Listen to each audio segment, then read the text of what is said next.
Hola y bienvenidos de nuevo al canal. Como continuación del vídeo anterior, hoy os traemos la segunda parte de la guía de viaje por la región de Bretaña. Y si te gustan nuestros vídeos, no olvides darle a like, suscribirte y activar las notificaciones para que sepáis cuando subimos un nuevo vídeo.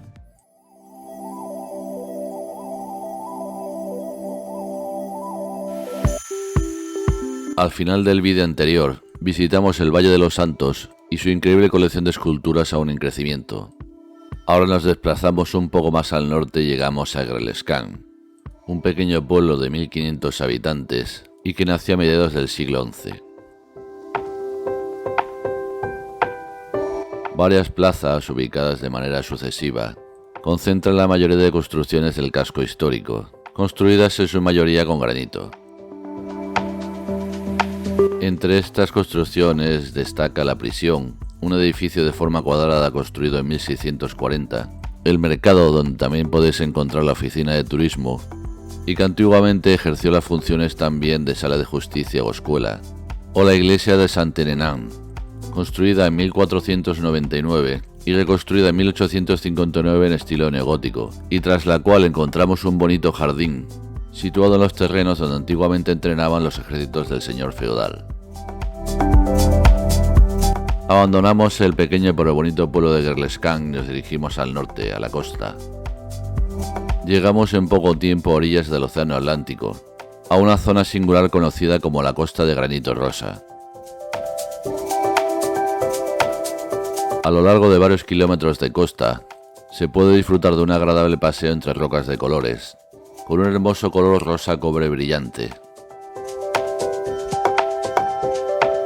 En nuestro recorrido encontraremos pequeñas calas de arena fina, frente a las cuales se sitúa un ramillete de islotes e islas. A lo largo de esta costa encontraremos también varias construcciones, como el faro de Maine-Riche, un pequeño faro de 15 metros de altura, construido en 1853 y reconstruido tras la Segunda Guerra Mundial.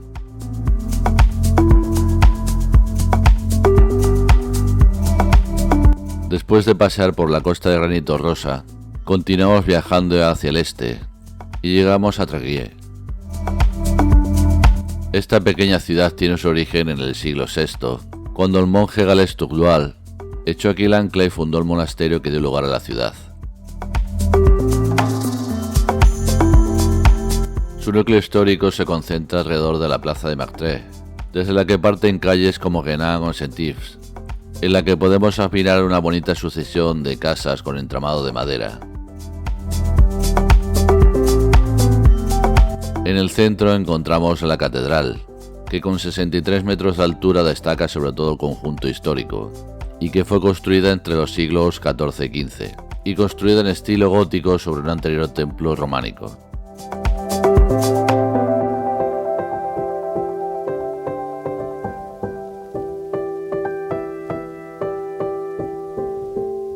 Desde Tréguier nos dirigimos muy cerca y siguiendo la costa llegamos a un bonito castillo, el castillo de la Roche-Jaru, que corona un profundo meandro del río Trier, del que tenemos una inmejorable vista de su valle. El edificio actual de este bonito castillo se construyó en el siglo XV, sobre un antiguo castillo del siglo XI, del que aún sobreviven algunas fortificaciones. Aunque aún no cuenta con muchos muebles en su interior, la visita merece la pena, ya que podréis admirar tanto su arquitectura como diferentes exposiciones. Sin duda merece la pena pasear por sus jardines, donde el agua es protagonista con varias fuentes, o admirar el paisaje desde varios miradores, que nos ofrecen una impresionante panorámica sobre el valle del río Tréguier.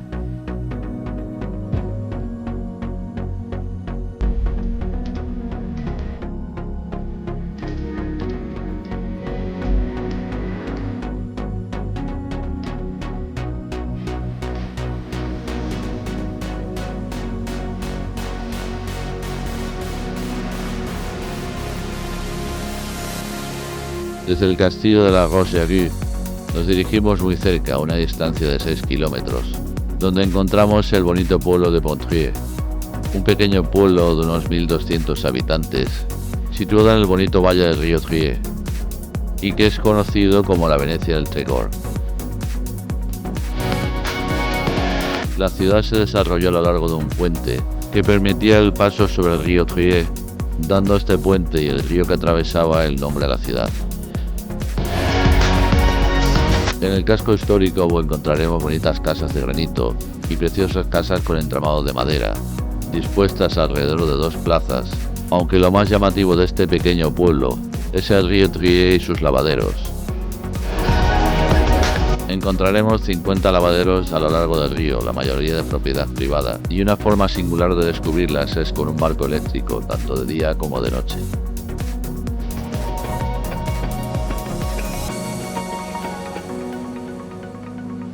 Desde Pontrier y sus lavaderos, nos dirigimos nuevamente hacia la costa, y llegamos a Cap Fréhel, donde encontramos el bonito castillo de La Roche-Guyon, conocido también como Fort Lalatte. Ubicado estratégicamente en Cap Fréhel, el castillo debe su nombre a una de las familias bretonas más antiguas. Una leyenda atestigua que el primer castillo fue construido en el año 937, aunque el castillo fortaleza actual data del siglo XIV.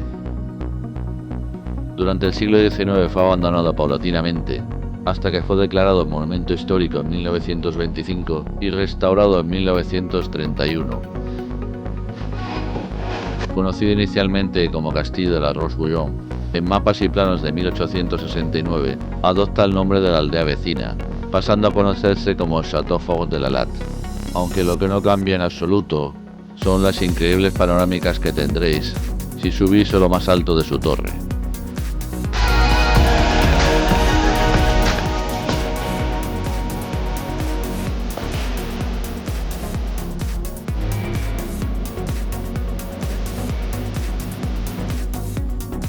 Después de una impresionante vista de la costa desde el Château Fort Lalatte, nos dirigimos muy cerca y llegamos en poco tiempo a Moncontour,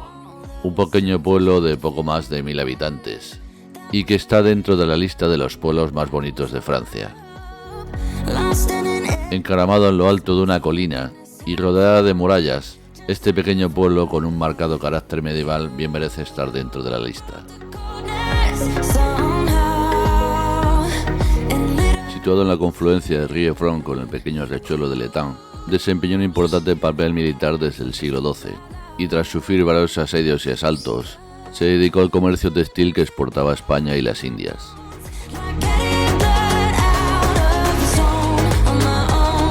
En Moncontour podéis pasear por sus callejuelas y plazas, descubriendo lugares como la iglesia de Saint-Mathurin, construida en el siglo XVI y remodelada en el siglo XVIII, y con influencias flamencas e italianas, las murallas y torres del siglo XIII, o el curioso museo que recorre la historia del traje a través de la historia de Francia.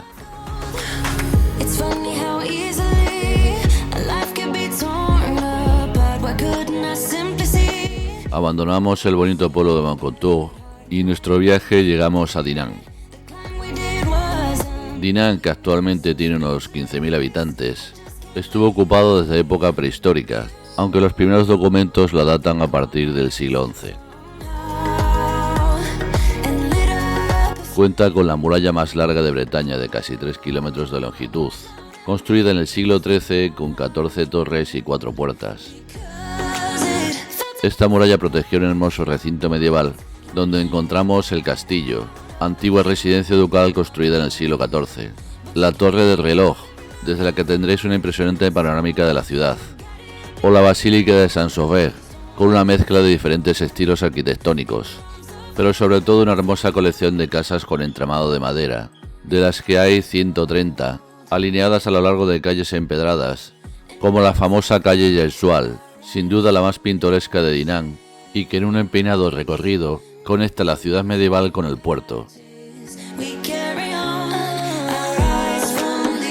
Y desde la famosa calle Yersual de Dinant, nos dirigimos al interior y llegamos a Fougères.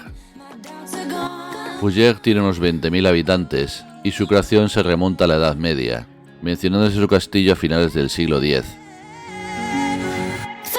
Por entonces el castillo no era más que una simple edificación de madera sobre un espolón rocoso, que controlaba el valle sobre el río Lanzón, desarrollándose a partir de él la ciudad, ampliándose este castillo hasta convertirse en la fortaleza más grande de Europa, en el que destacan sobre todo sus impresionantes 11 torres. Al igual que en Poitiers, a orillas del río Lanzón podemos ver varios lavaderos, y entre estos y el castillo tenemos la iglesia de Saint-Sulpice, construida en el siglo XV, que era el centro de la ciudad baja, y cuyo campanario es uno de los más antiguos de Bretaña. Y como siempre, lo mejor es perderse por sus calles, para disfrutar de las bonitas y coloridas casas con entramado de madera, que dotan a la ciudad de un encanto medieval que te traslada al pasado. Abandonamos Fougères y su impresionante castillo, y nos dirigimos de nuevo a la costa para conocer Saint-Malo. Saint-Malo tiene unos 45.000 habitantes, y por tanto es una de las ciudades más grandes de Bretaña. Saint-Malo, que está rodeado de playas de arena fina, se encuentra dentro de una impresionante muralla de 2 kilómetros de longitud, y está protegida por varios bastiones y fuertes, algunos de ellos situados en islotes cercanos. Una vez que accedemos al interior del recinto amurallado por cualquiera de sus impresionantes puertas, podemos caminar sobre todo el perímetro amurallado de esta ciudad que durante la Segunda Guerra Mundial quedó prácticamente destruida. Gracias a la reconstrucción posterior, paseando por sus calles empedradas, podemos visitar monumentos como la Catedral de San Vicente, cuya construcción duró varios siglos, la iglesia de Saint-Sauveur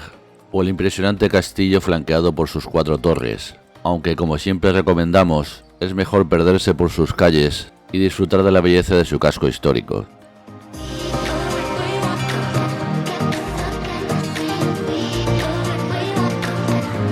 Después de visitar las increíbles fortificaciones de Saint-Malo, nos dirigimos de nuevo al interior y llegamos al pequeño pueblo de Dol de Bretagne, pequeño en número de habitantes, pero con un rico patrimonio monumental. En Dol de Bretagne podemos admirar un gran número de casas con entramado de madera, la mayoría de las cuales hoy albergan restaurantes y tiendas, y que se encuentran distribuidas en los alrededores de la Catedral de Saint-Sampson, construida entre los siglos XII y XIV con influencias normandas e inglesas. Fuera de Dol de Bretagne, nos encontramos el Menhir du Champ d'Ollam, uno de los menhires más importantes de Bretaña, con una altura de casi 9,5 metros y clasificado como monumento histórico. Y si queréis disfrutar de una impresionante panorámica de la zona, lo mejor es subir a lo alto del Mont Dol, un peñasco granítico de 65 metros de altura, donde disfrutaréis de una panorámica de 360 grados de toda la zona.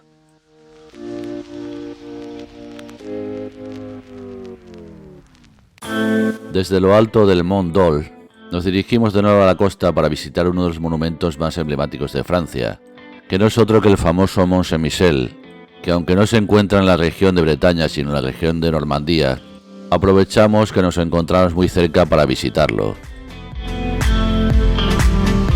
Si queréis visitar la impresionante abadía que corona este peñón rocoso, tenéis que reservar con antelación los billetes, y en épocas de gran afluencia como el verano, tendréis que reservar con bastante antelación. Y una vez que salgáis del parking, disponéis de un servicio de autobuses que os llevan hasta la puerta de entrada.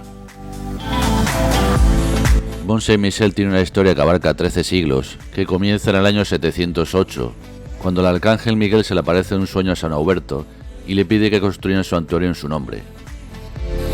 En el año 966 se construyó la primera iglesia, y debido al gran número de peregrinos, la construcción se fue agrandando hasta la gran abadía de hoy en día, al mismo tiempo que la parte inferior se desarrollaba el pueblo, pequeño en tamaño pero con intrincadas callejuelas que poco a poco nos van conduciendo hasta lo alto del monte Saint-Michel donde se encuentra la abadía. La abadía benedictina es una joya arquitectónica que parece desafiar las leyes de la gravedad, y dedicada al arcángel San Miguel, ofrece un paseo por la arquitectura religiosa medieval, desde el periodo carolingio hasta el gótico flamígero. En la abadía encontramos un precioso claustro, el refectorio donde comían los monjes, la sala de los caballeros, la sala de invitados y sus chimeneas gigantes, y la impresionante noria que permitía subir la comida a lo alto de la abadía.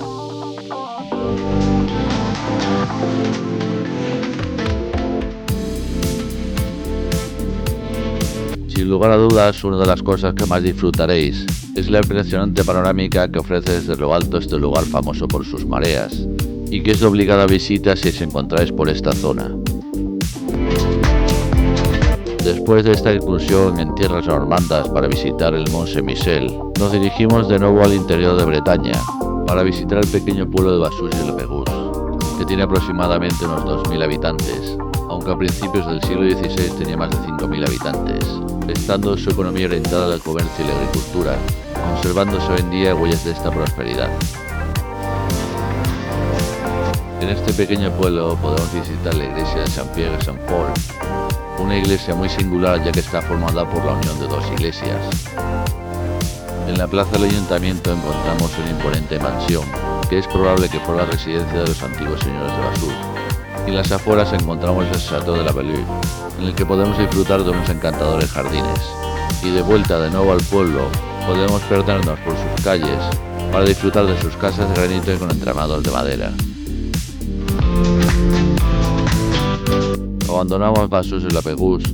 y nos dirigimos más al interior, llegando a Vitré, la última ciudad de nuestra guía de viaje de Bretaña, y que tiene unos 20.000 habitantes.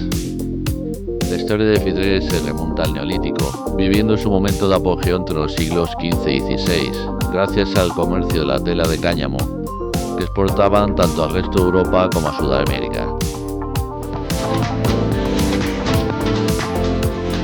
Testimonio de este próspero pasado son las hermosas casas de entramado de madera y varios palacetes que encontramos en el casco histórico, aunque sin lugar a dudas el monumento que más destaca es su imponente castillo, construido en el siglo XI sobre un promontorio rocoso que domina el valle del río Vilaine, siendo ampliado en siglos posteriores hasta su impresionante aspecto actual. En Vitré también encontramos la iglesia de Notre Dame, construida entre los siglos XV y XVI y siendo financiada por los mercaderes de ultramar, que dejaron sus marcas en la fachada.